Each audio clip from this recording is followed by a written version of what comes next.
আসসালামু আলাইকুম প্রিয় দর্শক, কখন আপনি একটি জমির প্রকৃত মালিক, বৈধ মালিক, মূল মালিক, কখন আপনি একটি জমির শুধু প্রকৃত মালিক, শুধু বৈধ মালিক, এই বিষয়গুলো নিয়ে আমি আজ আলোচনা করব। প্রিয় দর্শক, আমি অ্যাপ্রেন্টিস অ্যাডভোকেট মিনহাজ উদ্দিন, আপনাদের ভাই ও বন্ধু। দেশ ও দেশের বাইরে যে যেখান থেকে যুক্ত আছেন আমার সাথে ইউটিউব অথবা ফেসবুকের মাধ্যমে, সকলকে মিনহাজ লিগ্যাল এইডের পক্ষ থেকে অভিনন্দন ও শুভেচ্ছা এবং সকলের সুস্বাস্থ্য কামনা করে শুরু করছি আজকের নতুন পর্বের নতুন টপিক আলোচনা।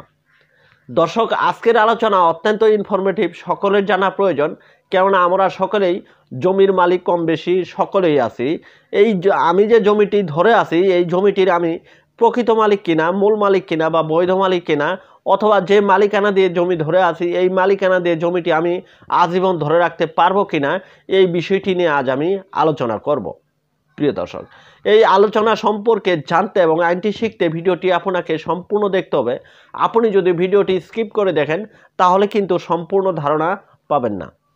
ভিডিওটি দেখার পর ভালো লাগলে চ্যানেলটি সাবস্ক্রাইব করে পাশে থাকবেন, পাশের বেল বাটনটি অন করে রাখবেন, যেন ভবিষ্যতে এমন আইন বিষয়ক ভিডিওগুলো আপনি আরও পেতে পারেন, আইন সম্পর্কে জেনে ও শুনে উপকৃত হতে পারেন।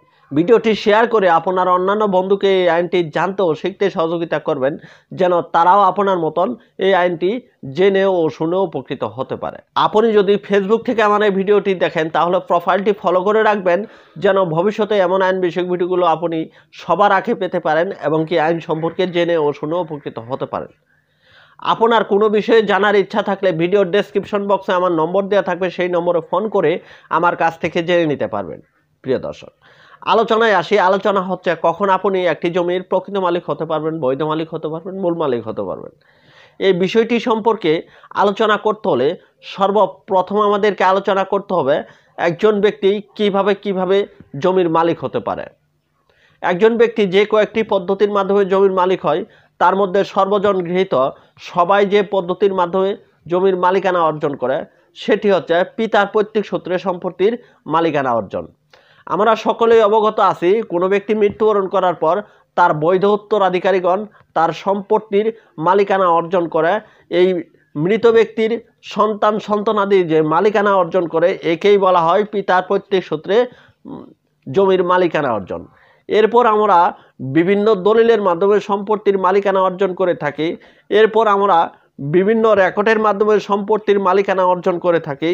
এরপর আমরা সরকারের নিকট থেকে ভূমি বন্দোবস্ত নিয়ে ভূমির মালিকানা অর্জন করে থাকি। ভূমির মালিকানা অর্জনের আমি যে কয়েকটি পদ্ধতির কথা বললাম, এই কয়েকটি পদ্ধতির মধ্যে আপনি ভূমির প্রকৃত মালিক, বৈধ মালিক এবং কি মূল মালিক হতে পারবেন যখন আপনার কাছে রেকর্ড থাকবে, অথবা রেকর্ডীয় মালিকের নিকট থেকে আপনি জমি ক্রয় করে নেবেন। রেকর্ড ছাড়া কিন্তু আপনি জমির প্রকৃত মালিক, বৈধ মালিক এবং কি মূল মালিক হতে পারবেন না। আপনি বিভিন্ন প্রকার দলিলের মাধ্যমে জমি ক্রয় করে নিলেন, আপনাকে এই রেকর্ডের ধারাবাহিকতা টেনে এনেই কিন্তু জমির মালিকানা অর্জন করতে হবে। রেকর্ডের ধারাবাহিকতা টেনে যদি আপনি জমির মালিকানা অর্জন না করেন তাহলে কিন্তু আপনি জমির বৈধ মালিক, মূল মালিক এবং কি প্রকৃত মালিক হতে পারবেন না। এখানে আপনাদের মনে একটু প্রশ্ন আসতে পারে যে জমির প্রকৃত মালিক, বৈধ মালিক এবং কি মূল মালিক, এর মধ্যে পার্থক্য কোথায়? প্রিয় দর্শক, এর মধ্যে সুস্পষ্ট পার্থক্য রয়েছে। আপনি জমির বৈধ মালিক হলে জমিটি ধরে রাখতে পারবেন, আদালতের নির্দেশ ছাড়া আপনাকে জমি থেকে কেউ বেদখল করে দিতে পারবেন না। আপনি জমির বৈধ মালিক আছেন, এই বৈধ মালিকানা দিয়ে কিন্তু আপনি আজীবন জমি ধরে রাখতে পারবেন না যদি আপনি জমির প্রকৃত মালিক বা মূল মালিক না হয়ে থাকেন। জমির প্রকৃত মালিক এবং কি মূল মালিক এবং কি বৈধ মালিক, এই তিনও মালিক যদি আপনি হয়ে থাকেন তাহলে জমি আপনি আজীবন ধরে রাখতে পারবেন। আবার আপনি জমির প্রকৃত মালিক আছেন, মূল মালিক আছেন, কিন্তু জমির বৈধ মালিক নাই, তাহলে কিন্তু আপনি সরকারের অফিসে খাজনা প্রদান করতে পারবেন না। আপনি জমিটি আদালতের সুনির্দিষ্ট আদেশ ব্যতীত জমির বৈধ মালিককে আপনি উচ্ছেদ করে দিতে পারবেন না। আপনি জমির প্রকৃত মালিক, বৈধ মালিক হতে গেলে আপনাকে রেকর্ড অনুযায়ী হতে হবে। আমাদের বাংলাদেশে অনেকগুলো রেকর্ড হয়ে গেছে। কোন রেকর্ড দিয়ে আপনি জমির প্রকৃত মালিক, বৈধ মালিক এবং মূল মালিক হতে পারবেন, এই বিষয়টি আলোচনা করতে হলে আমাদেরকে বাংলাদেশের রেকর্ডগুলো সম্পর্কে একটু আলোচনা করে আসতে হবে। বাংলাদেশে যে রেকর্ডগুলো হয়ে গেছে এই রেকর্ডগুলোর মধ্যে সর্বপ্রথম যে রেকর্ডটি হয়েছে বাংলাদেশে সেই রেকর্ডটির নাম হচ্ছে সিএস রেকর্ড ক্যাডাস্ট্রাল সার্ভে। এই রেকর্ডটি 1885 সালের বঙ্গীয় প্রজাস্বত্ব আইনের বিধান অনুযায়ী 1888 সাল থেকে শুরু করে 1940 সাল পর্যন্ত বাংলাদেশের বিভিন্ন এলাকায় সুসম্পন্ন হয়েছে। এই রেকর্ড ব্রিটিশ সরকারের অধীনে হয়েছে। এই রেকর্ডটি সর্বপ্রথম চট্টগ্রাম জেলার রামু উপজেলা থেকে শুরু হয়ে 1940 সালে এই রেকর্ডটি সুসম্পন্ন হয়েছে। এরপর পাকিস্তান সরকারের আমলে যে রেকর্ডটি হয়েছে সেই রেকর্ডটিকে বলা হয় S A record, PS record, MRR record, RR record, 62 record, বিভিন্ন এলাকায় বিভিন্ন নামে পরিচিত। এই রেকর্ডটি 1950 সালের রাষ্ট্রীয় অধিগ্রহণ ও প্রজাস্বত্ব আইন the state acquisition and tenancy act 1950 এর বিধান অনুযায়ী 1956 সাল থেকে শুরু করে 1962 সাল পর্যন্ত বাংলাদেশের বিভিন্ন এলাকায় সুসম্পন্ন হয়েছে। আমাদের আদালতে জমি সংক্রান্ত যে মামলাগুলো হয়েছে এই অধিকাংশ মামলা কিন্তু এই 62 রেকর্ড থেকে শুরু হয়েছে। এই 62 রেকর্ড এস এ রেকর্ড বা পিএস রেকর্ড পাকিস্তান সরকারের অধীনে যে রেকর্ডটি হয়েছে এই রেকর্ড থেকেই কিন্তু জমির সকল প্রকার মামলার উৎপত্তি হয়েছে। জমি সংক্রান্ত যত বিরোধ আছে সকল বিরোধ কিন্তু এই রেকর্ড থেকে উৎপত্তি হয়েছে। কেননা সিএস রেকর্ডে যে ব্যক্তিগণের নাম আছে সেই ব্যক্তিগণ সরাসরি এই রেকর্ডটি করতে পারেনি। এই রেকর্ডটি এই কারণে করতে পারেনি, এই রেকর্ড যখন করতে আসে তখন রেকর্ড কর্মকর্তা কর্মচারীগণ একটি এলাকায় বসে এই এলাকার মাতাব্বরের বাড়িতে বসে তালুকদারের বাড়িতে বসে সকল জমি রেকর্ড করে দেয়, যার কারণে এই রেকর্ডে বিরাট রকমের ভুলভ্রান্তি হয়। এই রেকর্ড থেকে বিভিন্ন প্রকার মামলার উৎপত্তি হয়েছে। এরপর বাংলাদেশ সরকার যে রেকর্ডটি দিয়েছে সেটি হচ্ছে আরএস রেকর্ড, বিআরএস রেকর্ড। এরপর শহর এলাকার জন্য আছে সিটি রেকর্ড, চরের জন্য আছে দেয়ারা রেকর্ড, এবং কি বর্তমানে বাংলাদেশে যে রেকর্ডটি চলমান আছে এই রেকর্ডটি হচ্ছে বিডিএস রেকর্ড বা বাংলাদেশ ডিজিটাল সার্ভে।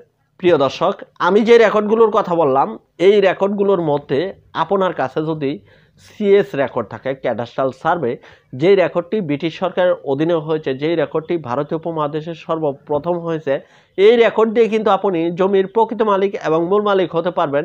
এই রেকর্ডের ধারাবাহিকতা টেনে এনে আপনি যদি জমির সর্বশেষ রেকর্ড করতে পারেন অথবা খাজনা আদি প্রদান করতে পারেন, ভূমি উন্নয়ন কর প্রদান করতে পারেন, তাহলে আপনি জমির বৈধ মালিক হয়ে গেলেন। আপনি যখন একটি জমির প্রকৃত মালিক, মূল মালিক এবং কি বৈধ মালিক হতে পারবেন তখনই আপনি জমিটি আজীবন ধরে রাখতে পারবেন। আপনি জমিটির মূল মালিক আছেন, প্রকৃত মালিক আছেন, কিন্তু বৈধ মালিক নাই, তাহলে আপনাকে আদালতে মামলা করতে হবে। আপনি জমিটির বৈধ মালিক আছেন, প্রকৃত মালিক নাই, মূল মালিক নাই, তাহলে আপনি আজীবন এই জমিটি ধরে রাখতে পারবেন না। আপনার কাছে দলিল আছে কিন্তু সিএস রেকর্ডীয় মালিকের নিকট থেকে আপনি দলিল করতে পারেন নাই, সিএস রেকর্ডের ধারাবাহিকতা টেনে এনে আপনি দলিল করতে পারেন নাই, এই দলিল যে আপনি সর্বশেষ রেকর্ড করেছেন তাহলে কিন্তু আপনি জমিটি ধরে রাখতে পারবেন না। জমিটি আপনাকে যে কোনো সময় ছেড়ে দিতে হবে। প্রিয় দর্শক, সিএস রেকর্ডের ধারাবাহিকতা ঠিক রেখেই আপনাকে জমির মালিকানা অর্জন করতে হবে। প্রিয় দর্শক, আপনার কাছে সিএস রেকর্ড আছে কিন্তু বর্তমান যে রেকর্ডটি হয়ে গেছে এই রেকর্ডটি নাই, তাহলে আপনি জমির কোন প্রকারের মালিক? আপনি জমির প্রকৃত মালিক এবং কি মূল মালিক, কিন্তু বৈধ মালিক না। আপনি সিএস রেকর্ড দিয়ে জমিটি ধরে আছেন কিন্তু আদালতে কোনো মামলা করতে পারেন নাই, তাহলে কিন্তু আপনি এই জমিটি ধরে রাখতে পারবেন না। জমিটি দখলে রাখতে পারে কে কে? জমিটি দখলে রাখতে পারে দুই ধরনের ব্যক্তি।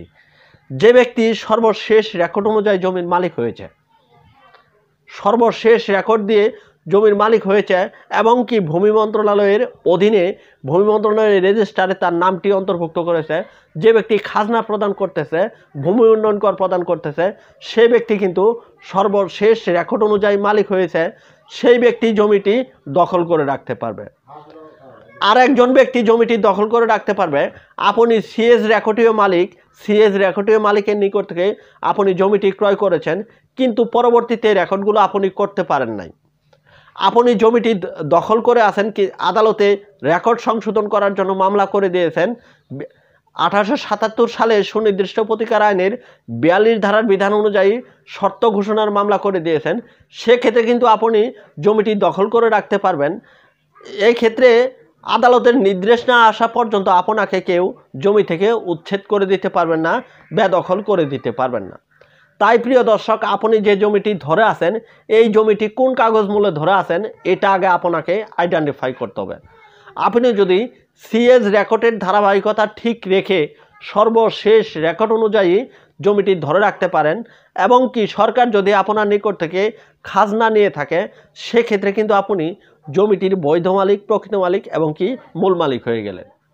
আর যদি আপনি সিএস রেকর্ডীয় মালিকের নিকট থেকে জমি ক্রয় করেছেন অথবা আপনার বাপদাদা সিএস রেকর্ডের মালিক, অন্যান্য রেকর্ড আপনার নাই অথবা সর্বশেষ রেকর্ড নাই, সিএস রেকর্ড আছে, পিএস রেকর্ড আছে, এস এ রেকর্ড আছে, এমআরআর রেকর্ড আছে, সকল রেকর্ডই আছে, কিন্তু আপনার এলাকায় যে রেকর্ড দিয়ে খাজনা নিয়ে থাকে, ভূমি উন্নয়ন কর নিয়ে থাকে, যে রেকর্ড অনুযায়ী জমি খারিজ করে থাকেন সেই রেকর্ডটি নাই, সেক্ষেত্রে কিন্তু আপনি জমির প্রকৃত মালিক এবং কি মূল মালিক, বৈধ মালিক হতে পারলেন না। আপনাকে আদালতে মামলা করে জমিটি উদ্ধার করে নিতে হবে। তাই আমি আপনাকে সাজেস্ট করব, আপনি এখনই দেখে নেন আপনি কোন কাগজ দিয়ে জমিটি ধরে আছেন। আপনি যে জমিটি বাড়ি করে আছেন অথবা যে জমিটি চাষাবাদ করতেছেন, এই জমির কাগজটা আপনার কি আছে? সিএস কাগজ আছে? সিএস কাগজের ধারাবাহিকতা টেনে এনে আপনি জমিটি ধরে আছেন কিনা, অথবা সর্বশেষ রেকর্ডীয় মালিকের নিকট থেকে আপনি জমিটি যে ক্রয় করে নিয়েছেন, যে ব্যক্তির নিকট থেকে জমিটি ক্রয় করেছেন সেই ব্যক্তি সিএস রেকর্ডের ধারাবাহিকতা টেনে এনে জমিটির মালিক হয়েছে কিনা, অথবা আপনি পৈতৃক সূত্রে জমির মালিকানা অর্জন করেছেন, আপনার বাবা যে সম্পত্তির মালিক হয়েছে, আপনার বাবা সিএস রেকর্ডের ধারাবাহিকতা টেনে এনে জমিটির মালিক হয়েছে কিনা। একটি কথা মনে রাখবেন, সিএস রেকর্ড ব্যতীত সকল রেকর্ড কিন্তু আদালতে মামলা করে সংশোধন করে আসা যায়।